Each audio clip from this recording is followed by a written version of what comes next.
May 13 ഈസ്റ്ററിൻ്റെ 4-ാം ആഴ്ചയിലെ ചൊവ്വാഴ്ച. യോഹന്നാൻ 10:22 മുതൽ 30 വരെ വാക്യങ്ങൾ. ഇന്നത്തെ സുവിശേഷത്തിൻ്റെ പശ്ചാത്തലം ജെറുസലം ദേവാലയമാണ്.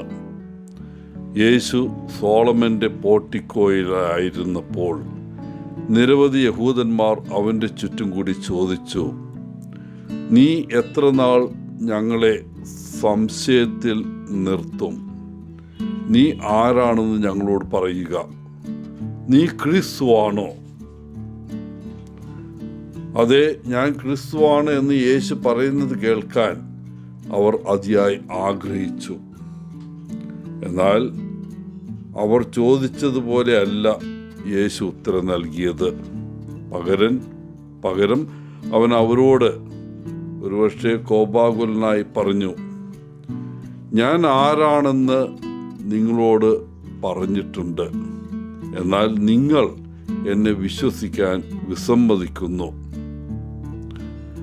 തുടർന്ന് യേശു ഈ സംശയിക്കുന്ന യഹൂദന്മാരോട് പറഞ്ഞു, അവൻ്റെ ആടുകൾ അവൻ്റെ ശബ്ദം കേൾക്കുക മാത്രമല്ല, അവൻ്റെ ശബ്ദം ശ്രദ്ധയോടെ കേൾക്കുകയും ചെയ്യുന്നു. അവൻ്റെ ആടുകൾ അവനെ വിശ്വസിക്കുകയും അവനെ പിന്തുടരുകയും ചെയ്യുന്നു.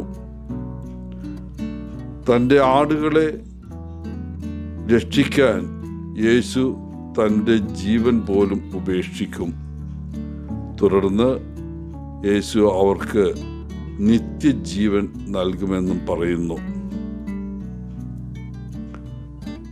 അവനോട് തുറവി കാണിക്കുകയും അവനെ പിന്തുടരുകയും ചെയ്യുന്നതിലൂടെ മാത്രമേ നമുക്ക് വിശ്വാസത്തിലേക്ക് നയിക്കുന്ന ഒരു ചിന്താധാരണ വികസിപ്പിക്കാൻ കഴിയൂ. ഇടയനും ആടുകളുമായിട്ടുള്ള ബന്ധത്തിലെന്ന പോലെ നാം അവൻ്റെ ശബ്ദം കേട്ട് അവനെ അനുഗമിക്കുമ്പോൾ നമുക്ക് നിത്യജീവൻ ഉറപ്പിക്കാൻ സാധിക്കും. യേശു തൻ്റെ പിതാവിനെ കുറിച്ച് പിന്നീട് സംസാരിക്കുന്നു. തൻ്റെ പിതാവ് എല്ലാവരെയുംക്കാൾ വലിയവനാണെന്നും തൻ്റെ ആടുകളെ പിതാവിൻ്റെ കയ്യിൽ നിന്ന് എടുത്തു കളയാൻ ആർക്കും കഴിവില്ലെന്നും അവിടുന്ന് പറയുന്നു. വളരെ ലളിതവും എന്നാൽ ശക്തവുമായ ഒരു പ്രസ്താവനയോടെയാണ് യേശു തൻ്റെ വാക്കുകൾ അവസാനിപ്പിക്കുന്നത്. പിതാവും ഞാനും ഒന്നാണ്. യേശുവിൻ്റെ വാക്കുകളോട് യഹൂദന്മാർ എങ്ങനെയാണ് പ്രതികരിച്ചത്? അവർക്ക് അതത്ര സ്വീകാര്യമായിട്ടില്ല എന്ന് സംശയിക്കേണ്ടിയിരിക്കുന്നു. കേൾക്കുന്ന ആളുകൾ നമുക്ക് പറയാനുള്ളത് കേൾക്കാൻ ആഗ്രഹിക്കുന്നില്ലെങ്കിൽ പോലും നമ്മൾ വിശ്വസിക്കുന്ന കാര്യങ്ങളെക്കുറിച്ച് സംസാരിക്കുവാൻ നമുക്ക് സാധിക്കുന്നുണ്ടോ? വിമർശനമോ കോപമോ നേരിടുമ്പോഴും എഴുന്നേറ്റ് നിന്ന് നമ്മുടെ വിശ്വാസങ്ങളെയും മൂല്യങ്ങളെയും കുറിച്ച് സംസാരിക്കാൻ നമുക്ക് യേശുവിൻ്റെ ധൈര്യമുണ്ടോ? യേശുവിൻ്റെ അനുയായി ആവുക എളുപ്പമല്ല. യേശുവിനെ പോലെ നമ്മൾ സത്യം പറയാൻ വിളിക്കപ്പെട്ടിരിക്കുന്നു. യേശു ഇന്നും ഒരു വിവാദപരമായി തുടരുകയാണ്. യേശു ദൈവമാണോ അല്ലയോ എന്ന് പലരും ഇപ്പോഴും ചിന്തിക്കുന്നുണ്ട്. എന്നിരുന്നാലും 2 സഹസ്രാബ്ദങ്ങൾക്ക് ശേഷം കോടിക്കണക്കിന് ആളുകൾ അവൻ്റെ ആട്ടിൻകൂട്ടത്തിൽ പ്രവേശിച്ചു എന്നത് നിഷേധിക്കാനാവില്ല.